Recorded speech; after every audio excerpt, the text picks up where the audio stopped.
दोस्तों आज हम लोग एक जर्नलिस्ट की मर्डर की कहानी सुनेंगे।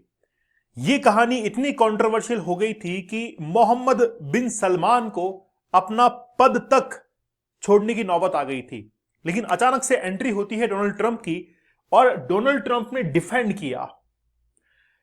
दोस्तों आज की जो कहानी है इसको बड़ा ध्यान से सुनिएगा। थोड़ा सा हो सकता है कि आपको उलझी हुई कहानी नजर आए, लेकिन वाकई में जब मोहम्मद बिन सलमान पहुंचे हैं अमेरिका ओवल हाउस के अंदर और वहां पर जाकर एक पत्रकार ने यह पूछा कि जब मर्डर किया गया था एक पत्रकार का, तो उस समय उसका जवाब दीजिए कि क्या वो मर्डर आपने करवाया। जमाल खशोगी उस जर्नलिस्ट का नाम था। लेकिन डोनाल्ड ट्रंप जो है वो बीच में उछल पड़े, नहीं, यहां पर यह बात करने की जरूरत नहीं है, ये बेकसूर है ना। तो Trump defend Saudi crown prince और जर्नलिस्ट खशोगी मर्डर। ये पूरी जो कहानी है वो आज हम लोग सुनेंगे किस तरीके से इसको किया गया था। 10 मिनट के अंदर ही उस पत्रकार की वहां पर मौत हो गई थी और बाहर जो उनकी मंगेतर खड़ी थी वो इंतजार करती रही कि कब मेरे हस्बैंड जो है वो बाहर आएंगे। चलिए दोस्तों, आप लोग 75 डेज का हार्ड चैलेंज जरूर ज्वाइन कीजिएगा। देखिए अभी हो सकता है कि मेरी बात आपको ये लगे कि नहीं, ये तो बेकार की बातें हैं, ऐसा कोई एडिक्शन होता ही नहीं है। वो आप नहीं कह रहे हैं, आपका शैतानी दिमाग कह रहा है। मैं आपसे ये कहना चाहूंगा कि आप अब तक जहां हैं वहीं हैं। एक कोशिश करके देखिए, इस एडिक्शन को छोड़कर देखिए और अपने कंसंट्रेशन फोकस पर आ जाइए आप, और फिर देखना इसका क्या कमाल होता है। लेकिन आपको चैलेंज तो लेना ही पड़ेगा, 75 डेज का हार्ड चैलेंज या फिर 175 डेज का हार्ड चैलेंज। आप सोचिए कि कोई भी अगर एजुकेटर 175 डेज तक रेगुलर आपको लाइव क्लास दे सकता है, ये टेक्निक्स बता सकता है, तो इसका मींस ये है कि क्या डिटर्मिनेशन रही होगी। तो आप उन टेक्निक्स को जरूर सीखिए और अपने जीवन के अंदर अप्लाई कीजिए। चलिए सबसे पहले बात करते हैं कि आखिरकार हुआ क्या है। सऊदी के जो लीडर हैं, जो डिफेक्टो लीडर, अब देखिए दो तरीके के लीडर होते हैं, एक तो होता है डिजोर और एक होता है डिफेक्टो। डिजोर हमको उसको कहते हैं जो कि नाम मात्र का होता है, केवल पूछने लायक। जैसे आप देखेंगे कि इंडियन जो पॉलिटिक्स है या इंडियन जो डेमोक्रेसी है, वहां पर डिजोर है प्रेसिडेंट और डिफेक्टो है प्राइम मिनिस्टर। वैसे ही डिफेक्टो जो है सऊदी के, वो कौन है? सऊदी प्रिंस हैं। वो हाल ही के अंदर वॉशिंगटन गए और वॉशिंगटन जाने के बाद उनके ऊपर कई आरोप लगे। आरोप यह लगा कि जैसे ही उनके ऊपर आरोप लगा कि 2018 के अंदर उन्होंने जमाल खशोगी की वहां पर हत्या करवा दी थी, तो ट्रंप जो है इसको डिसमिस करते हैं कि नहीं, ऐसा हुआ ही नहीं था, वो इन्होंने नहीं करवाया था। और ये जो है वो एक्सट्रीमली कंट्रोवर्शियल एक पॉइंट बन गया था। उसके बाद में ट्रंप की जो वाइफ है मेलानिया ट्रंप, वो भी वहां पर पहुंची और एक गाला वहां पर करवाया गया। Gala in the sense gala dinner होता है जहां पर सभी बड़े लोग मौजूद होते हैं।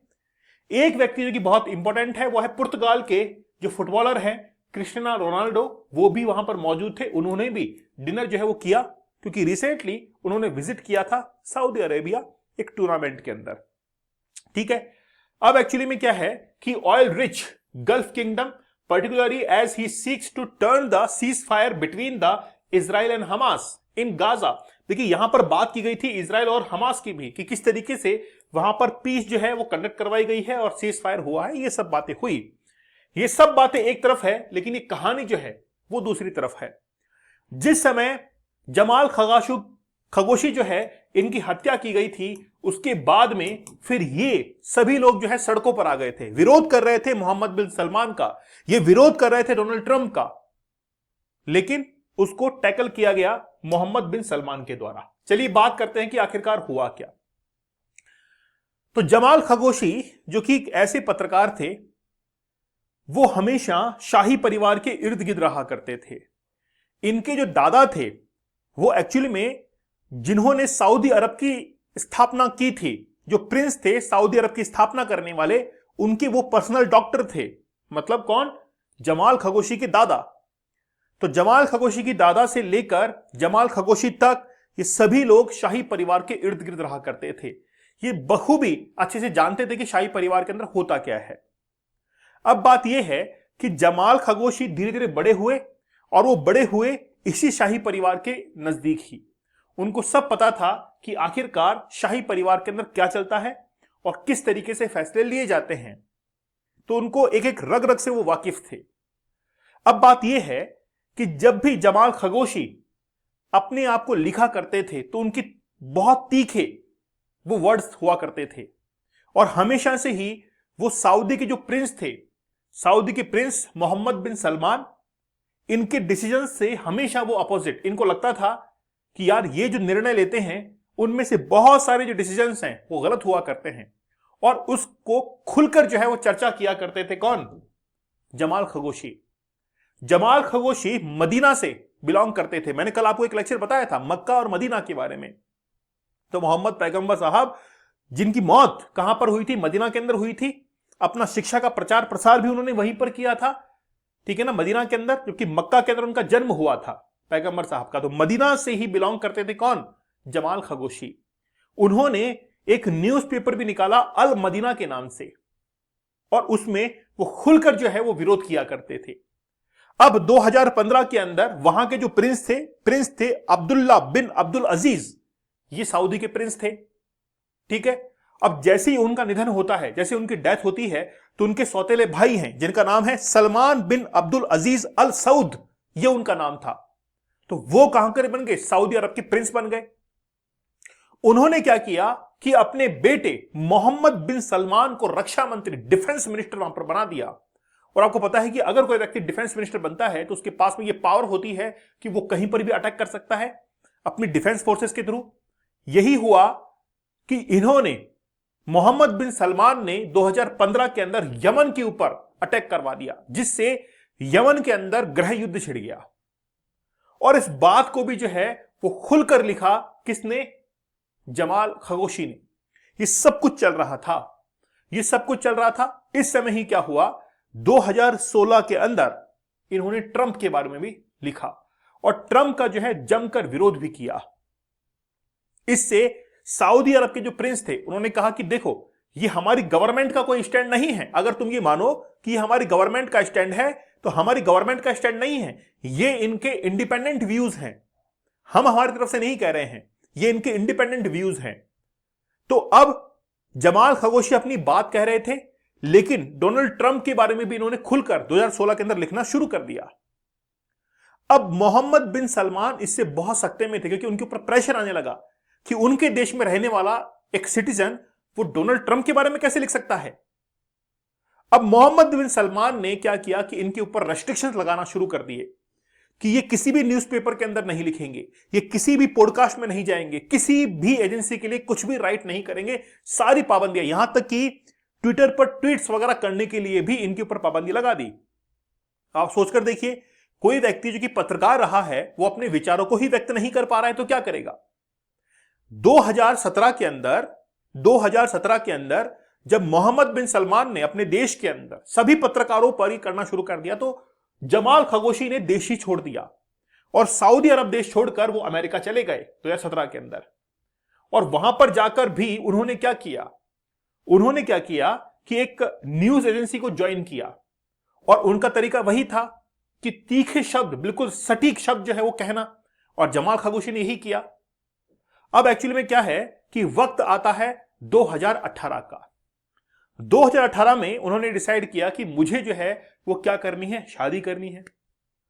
अब 2 अक्टूबर 2018 को, जिस समय हम लोग गांधी जयंती भारत के अंदर मनाते हैं, उस समय ही वो अमेरिका से वापस आते हैं। कहां पर? सऊदी के अंदर। आते क्यों हैं?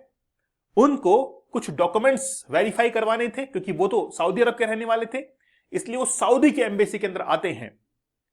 अब वो अपनी मंगेतर को ये कहते हैं कि तुम बाहर इंतजार करो, मैं 10 मिनट में आया। और जैसे ही वो एम्बेसी के अंदर जाते हैं, और जाने के बाद वो वापस लौटकर ही नहीं आते हैं। उनकी मंगेतर जो है वो बाहर इंतजार करती रहती है और वो कभी भी बाहर नहीं आते। और फिर ये धीरे धीरे कंट्रोवर्सी जो है वो फैलती है कि एक जर्नलिस्ट जो कि पहले से ही कंट्रोवर्सी के अंदर थे, वो जैसे ही एम्बेसी के अंदर जाते हैं उनकी मौत हो जाती है ना, उनकी डेथ हो जाती है। ये कैसे पॉसिबल है?